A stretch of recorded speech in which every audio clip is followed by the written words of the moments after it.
This is a panel that has become part of our content at each one of our summits. And it's for a number of reasons. I think regulatory often is one of those things, I don't know if you're like me, it's a little like insurance, I just go blank. But sitting on the board of the Independent Beauty Association, I have, through Akemi and the brilliant people who work there, are tapped into what's happening in regulatory. And it is crazy. It started with MoCRA, and it has not stopped. So, this has become a part of our summit because it's also one of those topics, as you see, like no one wants to listen except the smart people that stayed in the room. It is, I also want to say, context matters, and especially when it comes to regulatory, because this is no gray area. Like, you're either compliant or you're not compliant. You're not kinda compliant. And if you think you are, that's probably when you get sued. But the Independent Beauty Association is a nonprofit trade association for beauty and personal care. They were at the table when the FDA was in the rulemaking process for MoCRA, and they remain a voice for everyone who owns an independent beauty business, everything from suppliers to brands and in between. Like, if you're not a member, you should be. They are such a tremendous resource, and you can't just sit back and hope something doesn't happen, right? We can have a voice, and they are the voice for us, and they rally us to be at the table so that when the lawmakers are contemplating some of these crazy regulations, they understand the impact that it is going to have for independently owned brands that constitute a huge part of the United States. We're entrepreneurial, right? Someone needs to be looking out for us. So what we're going to do is we're going to do a speed round. Obviously, we can't get into everything, but Akemi is going to give us high level, what we should be paying attention to. We were just talking this morning, like the tariffs have everyone in a what the fuck moment. Everything from M&A to regulatory, no one really knows what's happening. But Akemi, maybe you can give us a little bit of insight. So the things on the Hill are a little more chaotic than usual. I think that's probably an understatement. But what are you hearing from DC? It's a good question. We are definitely in the most unsettled and sort of complex regulatory environment for the beauty industry in decades. We know that at the federal level, there is a tremendous amount of disarray. We just had the FDA commissioner appointed, but everyone sort of underneath it, I think, is still sort of questionable. I think it's not clear exactly kind of like how the leadership structures are organized, and that's true across a number of government agencies. So it's not limited to the FDA, which oversees cosmetics. We do know that, we have heard that, the FDA, because it sits under HHS, under RFK, there probably is an agenda around healthier Americans, and there could be some spillover into the cosmetic space. We don't yet know what that's going to look like. But at the end of the day, because there's so much disarray at the federal level, we are seeing that states are stepping up. So what we're hearing is that NGOs, other sort of interested parties in the industry are now turning away from talking with legislators and policymakers in DC, at least for the time being, and actually turning their attention to the states. And I just came back from a legal conference last week, and across the board, that is what everyone is seeing. So we're seeing a shift from the regulatory state really being driven at the federal level and happening now at the state level, which actually is really challenging for brands and businesses. Those of you who are living through it know you now have 50 regulatory bodies that you need to worry about instead of one. And so I think that that's going to continue to be what we're seeing, in the foreseeable future. You know, since we don't know what's happening, Yeah. is there anything that really does need to be top of mind? Even though there's uncertainty, there are also sort of preventative measures that you can take to sort of be ready for potential kind of legislation that's in the pipeline, because some of it happens and it happens quickly. Yeah, I mean, because things are getting pushed down to the state, so there are things that are happening that you should be aware of. And I've talked about this at previous BeautyMatter events. We talk about it, at IBA events all the time, but for sure, things happening at the state level, packaging regulations are in effect now. So if you've not been paying attention to packaging, now is the time to do it. Washington State passed a law requiring companies to have post-consumer recycled resin. Personal care industry has to have 15% PCR in their packaging if they are an obligated producer and selling and distributing in the state of Washington. Penalties for non-compliance in Washington range from $5,000 to $10,000 per day. Packaging is also showing up in extended producer responsibility laws. So these are policies that require a shift of sort of financial responsibility for the sorting, processing, collection of packaging waste associated with products. And that shift is being moved from municipalities over to producers. And so ultimately, what producers, and these are typically the brands, are being asked to do is to report how much, so the quantity of packaging, and that can include plastic packaging, but also paper, glass, metal, reporting the amount of packaging, as well as the type of packaging in specific states, and based on how much you're selling and distributing in the state, and how much and what types, you will be assessed a fee. So 5 states have those laws enacted now. Oregon, which actually their reporting deadline just passed, 3/31. So if you haven't looked up Oregon, now's the time.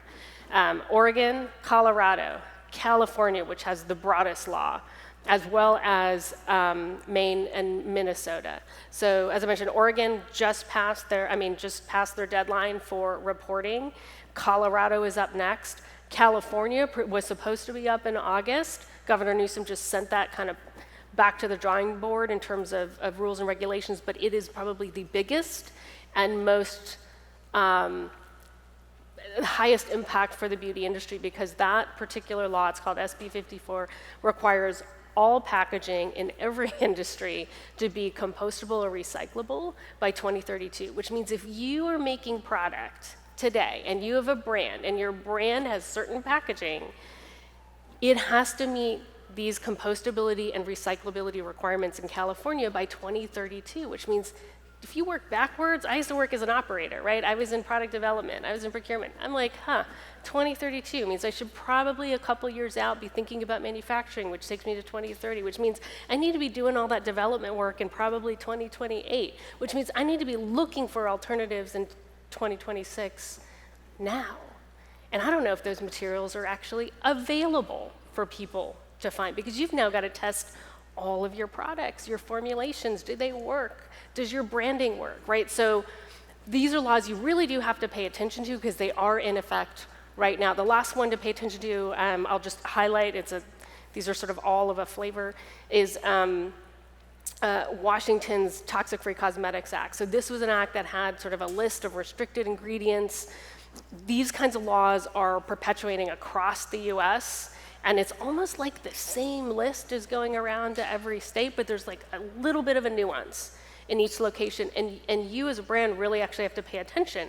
In Washington, the slight nuance was the lead limit.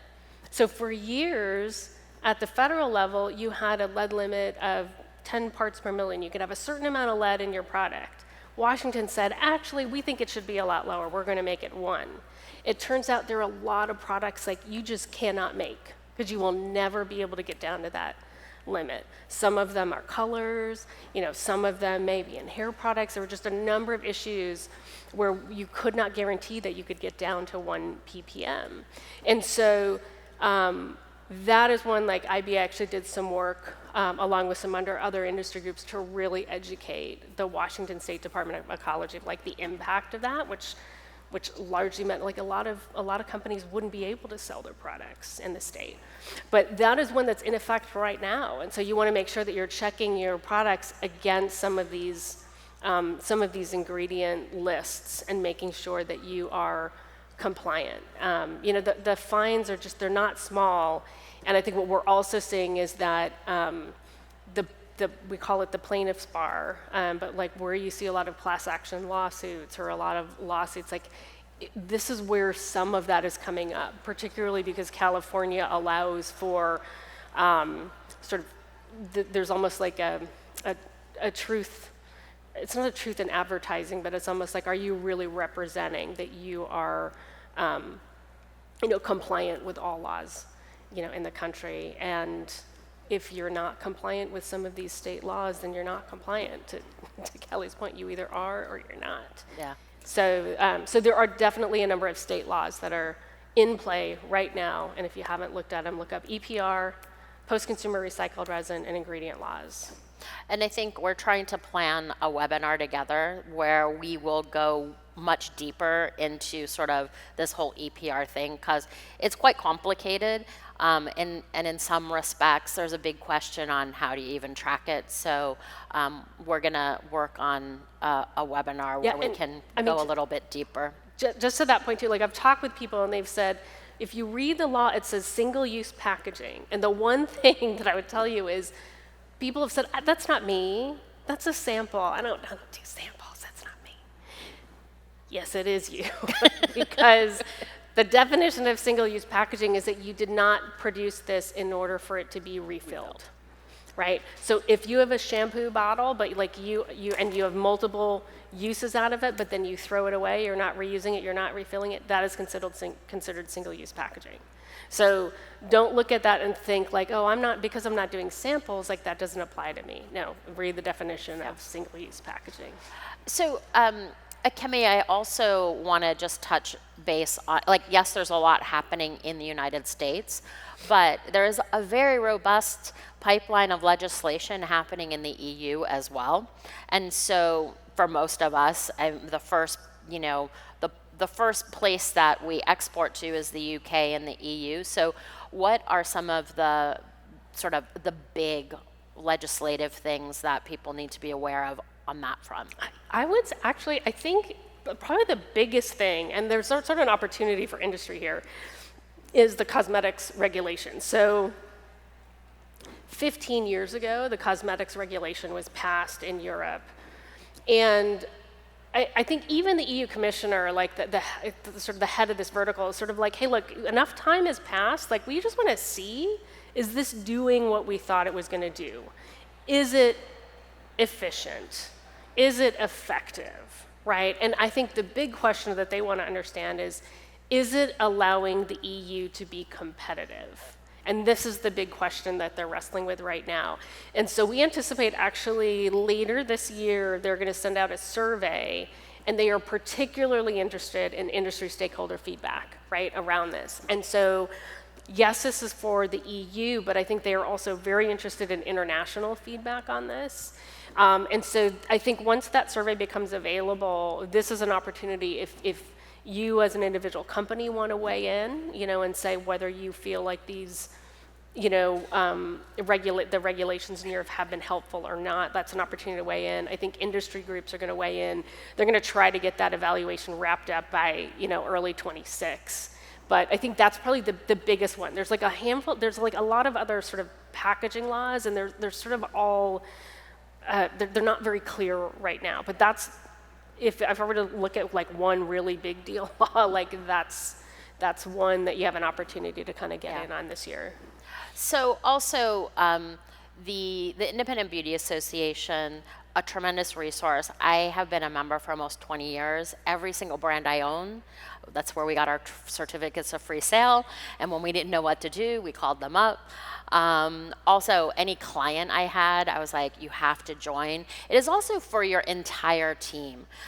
So regulatory, most small brands don't have a deep bench when it comes to regulatory, or there's no bench. And so it's also a really great way for your team, because they're corporate business memberships, for your entire team to sort of get smart on regulatory. There's also the Cosmetic Convergence Summit coming up, so really big deep dive. When is that, Akemi? It is May 14th and 15th, and it's virtual, so It's you don't have to go anywhere. You can, dial in 2 half days. So that is sort of high level. Akemi's like, our job is to keep the beauty industry out of jail. Yeah. So she's around. I know she is happy to sort of take questions. Chris Hobson, who's sitting in the back, is also on the board if you're interested finding out more. But they do good work, and I think regulatory is not always top of mind for beauty brands, because, or what much more, I think suppliers get it. But beauty brands have so much to think about. But I think today, regulatory is everybody's job. It's not just, it's marketing, it's product development. Like, it is cross-functional in a way that it's never been before. So Akemi, thank you for doing, this is sort of the scared straight moment in the programming. Thank you guys. Thank you.